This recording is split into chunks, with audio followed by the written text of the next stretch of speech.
അപ്പോൾ ഒരുപാട് നാളായി ലോങ് വീഡിയോ ചെയ്തിട്ട് കേട്ടോ. ഇന്ന് ലോങ് വീഡിയോ ആകാമെന്ന് വിചാരിച്ചു. ഇത് എൻ്റെ ഒരു ഹാഫ് ഡേ ഇൻ മൈ ലൈഫാണ് കേട്ടോ. അപ്പോൾ രാവിലെ തന്നെ ഇവിടെ നല്ല മഴയുണ്ടായിരുന്നു, വെളുപ്പിനെയൊക്കെ മഴയായിരുന്നു കേട്ടോ. അപ്പോൾ മഴയൊക്കെ കഴിഞ്ഞിട്ട് ഉള്ള രാവിലെയാണേ. അപ്പം മുറ്റമൊക്കെ നല്ലോണമൊക്കെ നനഞ്ഞു കിടക്കുമായിരുന്നു കേട്ടോ. അതുപോലെ തന്നെ ചെടിയിലെല്ലാം നല്ല വെള്ളം ഉണ്ടായിരുന്നു കേട്ടോ. അപ്പോൾ രാവിലെ പോയി പാലൊക്കെ എടുത്തിട്ട് വന്നിട്ട് പാലൊക്കെ കാച്ചി വെച്ചേ. എന്നിട്ട് ജനലും വാതിലും എല്ലാം തുറന്നിട്ടേ. കാരണം നല്ല തണുപ്പുമാണ്, അതുപോലെ തന്നെ നല്ല ക്ലൈമറ്റാണ്. നമുക്കതും കൊണ്ട് തണുപ്പാണെങ്കിലും നമ്മൾ സ്വെറ്ററൊന്നും ഇപ്പോൾ ഇടാറില്ല.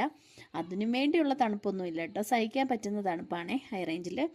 പിന്നെ അതുപോലെ രാവിലെ കഥകൊക്കെ തുറക്കുമ്പോഴത്തേക്കിനും നമ്മുടെ പൂച്ചക്കുട്ടൻ വന്ന് ഇരിക്കുക. പിന്നെ ഇന്ന് രാവിലെ പതിവ് പോലെ അപ്പമാണ്. അപ്പം 2-3 ദിവസം കൊണ്ട് അപ്പവും അതുപോലെ തന്നെ കറിയുമാണേ. കടലക്കറി വെക്കാമെന്ന് വിചാരിച്ചു. കടലയും വെള്ളത്തിൽ ഇട്ടിട്ടുണ്ടായിരുന്നു, പിന്നെ ഗ്രീൻ പീസും ഇട്ടിട്ടുണ്ടായിരുന്നു. അപ്പം രാവിലെ പിന്നെ ഗ്രീൻ പീസ് കറി വെക്കാമെന്ന് വിചാരിച്ചു. രാവിലെ കറണ്ട് ഇല്ലായിരുന്നു കേട്ടോ. പിന്നെ വന്നും പോയി നിൽക്കുകയാണേ. ഇവിടെ ഇപ്പം കുറച്ച് നാളായിട്ട് കറണ്ടിൻ്റെ ഭയങ്കര ഒരു പ്രോബ്ലമാണേ. മഴ പെയ്ത് കഴിഞ്ഞാലേ കറണ്ടൊക്കെ പോവും. പിന്നെ രാവിലെ ഷേക്കാണ് എല്ലാവർക്കും കുടിക്കാൻ. അതുകൊണ്ട് തന്നെ രാവിലെ ഷേക്ക് അടിക്കാൻ വേണ്ടിയിട്ട് നട്ട്സും കാര്യങ്ങളും എല്ലാം വൃത്തിയാക്കി എടുത്ത് വെക്കുമായിരുന്നു കേട്ടോ. ഓരോരുത്തരുമായിട്ട് എഴുന്നേറ്റ് വന്നു. ആദ്യം ആദൂട്ടനാണ് എഴുന്നേറ്റത്, പിന്നെ അക്ഷത് ബേബി എണീറ്റു കേട്ടോ. പിന്നെ ആദൂട്ടൻ എണീറ്റ് കഴിഞ്ഞാൽ പിന്നെ ഒരു രക്ഷയില്ല, പിന്നെ എടുക്കണം. അവന് കുറേ വാശിയുണ്ട്. അവൻ്റെ വാശിയൊന്നും അംഗീകരിച്ച് കൊടുത്തില്ലെങ്കിൽ ഭയങ്കര കരച്ചിലാണേ.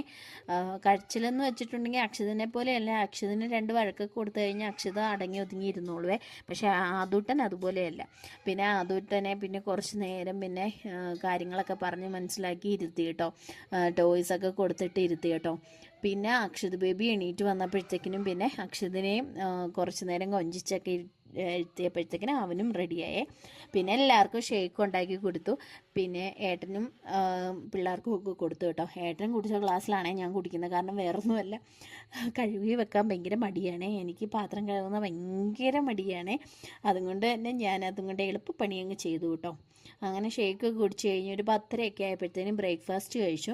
പിന്നെ ഉച്ചയ്ക്ക് നമ്മൾ പതിവ് പോലെ ഞാൻ ഇന്നും പച്ചരിയാണ് ഇടുന്നത്. എല്ലാവർക്കും പച്ചരി ഇഷ്ടപ്പെട്ടു കേട്ടോ. അത് നമ്മൾ കറക്റ്റ് വേവിൽ നമ്മൾ ഊറ്റി വെച്ച് കഴിഞ്ഞാൽ അത് അടിപൊളിയായിരിക്കും, നല്ല ടേസ്റ്റാണ്.